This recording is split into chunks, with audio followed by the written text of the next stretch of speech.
Hi, this is Sally's Book Talk. Tune in daily for the best global books, all copied just for you.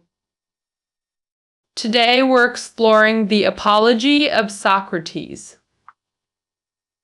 The Chinese translation spans about 30,000 words, with revised editions adding annotations and commentary. The full work contains approximately 180,000 words across 7 chapters. It documents Socrates' key deeds and philosophical ideas, serving as crucial material for understanding him. One could say, to know Socrates, you must know this book, authored by Plato, the ancient Greek philosopher. Socrates was Plato's teacher. Together with Aristotle, they form the 3 greatest philosophers of ancient Greece. British philosopher Whitehead remarked, "All Western philosophy is but footnotes to Plato. Socrates left no writings. His legacy survives through others' accounts." We'll explore 2 aspects: Socrates' trial and his philosophical legacy. You'll discover why Socrates faced trial, how he defended himself, and why he received a death sentence. You'll also learn about Socrates' philosophical missions, contributions, and conflicts between his philosophy and politics. Let's begin with Part 1, the trial of Socrates. First question: why was Socrates put on trial? Our story starts in 399 BCE, when 7-year-old Socrates was accused in Athens of impiety and corrupting youth. The accuser was a young man named Miletus, backed by influential figures in Athenian democracy. Before a 500-member jury, Socrates delivered his defense, but failed to save his life. He later drank hemlock, becoming philosophy's most significant martyr. Let's examine these 2 charges. Such a renowned figure receiving death penalty must have committed grave crimes, or so one might think. But closer inspection reveals peculiarities. Ancient Greece lacked religious orthodoxy, maintaining flexible beliefs about deities. One could worship Zeus, Apollo, or foreign gods without facing religious tribunals. Thus, the impiety charge holds no water. The charge of corrupting youth wasn't even formalized in Athenian law. Beyond these fabricated charges, what truly made Socrates face trial? Given his reputation, why couldn't he gain Athenian citizens' support? Ancient Athens had traditional democracy, but after the Peloponnesian War, Spartan-backed oligarchs seized control, bringing brutal rule and bloody memories. These oligarchs were overthrown 8 months later. Anytus, the democratic leader who prosecuted Socrates, regained power. Anytus believed Socrates had close ties with those oligarchs, some being his students. Moreover, Socrates, though famous, was unpopular like some modern public intellectuals, constantly challenging mainstream views. He lived under Athens' democracy, yet fiercely criticized it, engaging people in debates, always reducing opponents to speechless embarrassment through his arguments. Such a person would inevitably make enemies, regardless of time or place. Contemporary comedian Aristophanes mocked Socrates as a clown in his play The Clouds. Understanding this context clarifies why Socrates faced such adversity. Why was Socrates put on trial? In summary, suspected of collusion and making too many enemies. Now let's hear Socrates' defense. Athenians disliked Socrates, offering no support. Democratic leaders feared his oligarchic ties but lacked evidence. Prosecutors wanted imprisonment or exile. Anything but execution. Why, then, was he sentenced to death? Let's examine the philosopher's defense for answers. He began by declaring, "I seek truth through facts, not rhetorical tricks to escape charges." In modern terms, this would mean waiving defense to simply restate facts. He then addressed two specific accusations. First, Socrates makes weak arguments strong. Second, Socrates profits from teaching students. Socrates countered, "I never lecture grandly nor charge for teaching." Here's the paradox. These weren't actual charges. Did he not realize this? In Athens, then, paid teaching was commonplace. Was this defense or mockery of teachers who did charge fees? How would this play to jury members or modern educators? Socrates then revealed his understanding of the true accusation. He referenced the oracle of Apollo, declaring him wisest of men. This terrified him. He felt unwise, yet trusted divine truth. To verify it, he examined Athens' reputed wise men through dialogue. He realized the oracle meant others' wisdom was false, while he knew his ignorance. Socrates claimed true wisdom was knowing one's ignorance, unlike pretentious experts. He observed politicians posturing, poets faking, artisans overreaching their expertise. To Athens' elites, Socrates delivered his fatal courtroom. Verdict: you are foolish. This intellectual arrogance, he admitted, caused widespread resentment. But this was a trial, not his teaching podium. The jury comprised exactly those he criticized. Could insulting jurors win their votes? For decades, Socrates exposed Athenian elites' ignorance through dialogue, leaving them humiliated yet unable to refute him. Athenians discovered youth learning Socrates' methods questioning and refuting others publicly. Socrates argued his corruption merely taught youth how to question. During defense, Socrates used his signature method, cross-examining accuser Meletus into silence. But his debate dominance backfired, garnering jury sympathy for prosecutors. Socrates' unconventional defense worsened his legal position. Each retort delivered 10 insults, psychologically devastating the 500 jurors. What began as unorthodox defense escalated into suicidal provocation. Third issue. How jury reached death verdict. First vote. 280-220. Guilty verdict. The conviction margin wasn't overwhelming. Had competent counsel defended him without antagonizing jury, outcome might differ. Athenian law prescribed no fixed penalty for such unique cases. Prosecution and defense proposed punishments for jury's final vote. Prosecutors demanded death, but expected counter-proposal, like exile. Supporters hoped for imprisonment or fine as compromise. Socrates. Shocking.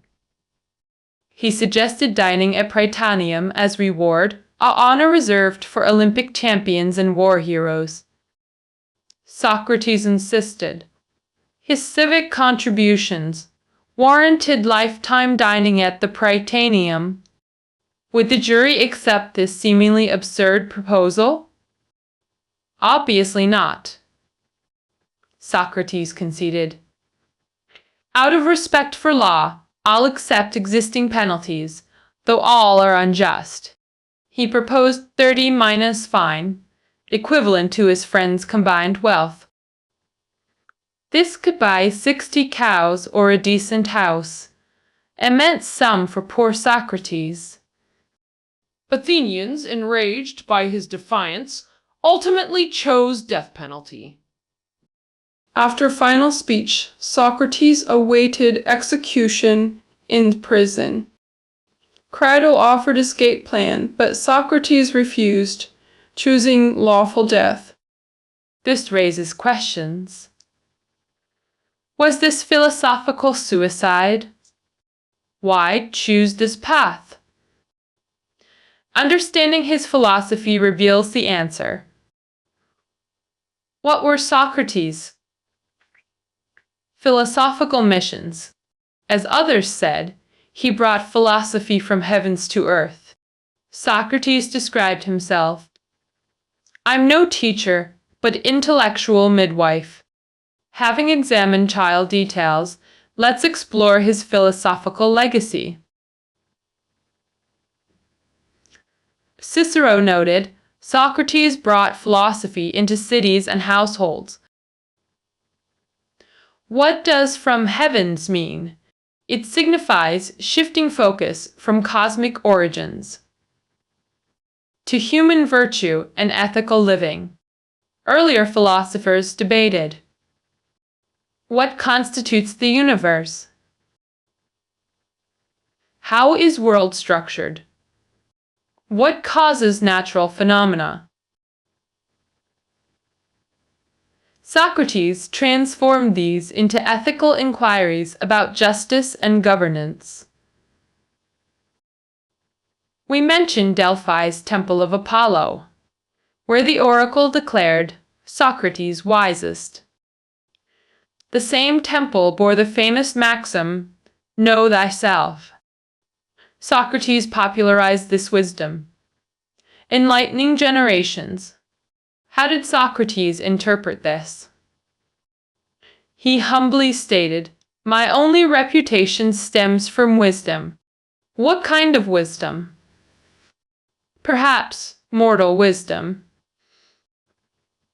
Socrates left humanity crucial concepts like knowledge of ignorance. His dialectic method involved questioning to reveal truth, not teaching. He called his method intellectual midwifery, meaning truth exists within minds like embryos. He merely assisted birth. Hegel's dialectic inherited much from Socrates. Hegel considered Socrates superior to Jesus. Jesus' crucifixion and resurrection are widely known even among non-Christians. Socrates' martyrdom parallels Jesus, both valuing ideals beyond life. Socrates famously argued, "Fear of death is false wisdom." Let's examine Socrates' philosophical basis for embracing death. Socrates chose death for philosophy. He valued virtue above wealth, fame, or honor. What is virtue? Pursuing truth constitutes virtue. Unfearing death, it's pretending to know the unknowable. Since death's nature remains unknown, fearing it demonstrates ignorance. Socrates proposed two death possibilities. First, eternal, dreamless sleep, complete cessation. Second, soul's migration to better realm for discourse with great minds. Second possibility, soul persists, migrating to afterlife realms. Regarding first possibility, what bliss better than any sleep? Regarding second, even better, I could converse with ancient sages testing their wisdom. Socrates deemed such death the ultimate happiness. He believed execution couldn't harm him, only moral corruption could. Though condemned, he preserved his virtue intact. True damage came from being morally condemned by truth itself. Athenian jurors were the real victims in this trial. Socrates refused to flatter the masses for survival. In youth, Socrates served as hoplite warrior, renowned for bravery. He stressed, neither flee death nor condone others doing so. Evading death is easy, escaping wickedness harder, even dying. Socrates critiqued Athens out of love and duty. Athens was a noble steed, grown sluggish, needing gadfly's sting, his self-appointed role. He neglected personal affairs to serve the polis. Killing the gadfly is easy, but why? Final issue: conflict between Socratic philosophy and politics. Paradox: law-abiding citizen who refused prison break, yet claimed philosophers. Sudden be tried, only educated. Chinese equivalent: laws shouldn't bind philosophers. Does this concept shock modern sensibilities? Modern education teaches us even unintentional crimes warrant legal consequences. If wrongdoers only receive education, without punishment, law becomes meaningless. Why Socrates' contradiction? Simple explanation: his obedience stemmed from civic duty, accepting punishment when convicted. Philosopher immunity reflected his belief that philosophy inherently pursues goodness. Thus, philosophers need guidance, not punishment, though fallible. Here, Socrates transcended self-defense, advocating philosophical privilege. Scholars note: philosophy focuses on humanity. vs. Polises focus on citizens. Similar, yet distinct. This irreconcilable conflict between philosophy and politics doomed Socrates. Like Chinese saying, 心不上大夫, protected nobles. Socrates' ideal remained fantasy. His death became ultimate philosophical commentary. Was Socrates' defense ultimately futile? He lost legally, his philosophical immunity gained no traction. Athens declined regardless. Prosecutors met tragic fates. But Athens' glory never returned. Old systems crumbled. Reinterpretation. His defense was philosophical campaign speech. Campaign: establish philosophy's mental and legal status in governance. Personally, Socrates lost trial. Philosophically, his campaign eventually secured philosophy's global foothold. Socrates opened humanity's door to philosophy, or philosophy's door to humanity. This concludes our book exploration. We've examined Socrates' trial, philosophy, and its political conflicts. Historically, Socrates parallels Confucius, Jesus, and Buddha. His knowledge of ignorance resonates with Zhuangzi's philosophy. His death-defying pursuit of truth echoes Mencius's, press forward though millions oppose. What kind of person was Socrates? After this study, you should have answers. Weber. Socrates left no writings. Scholars debate Plato's V as Socrates' actual words.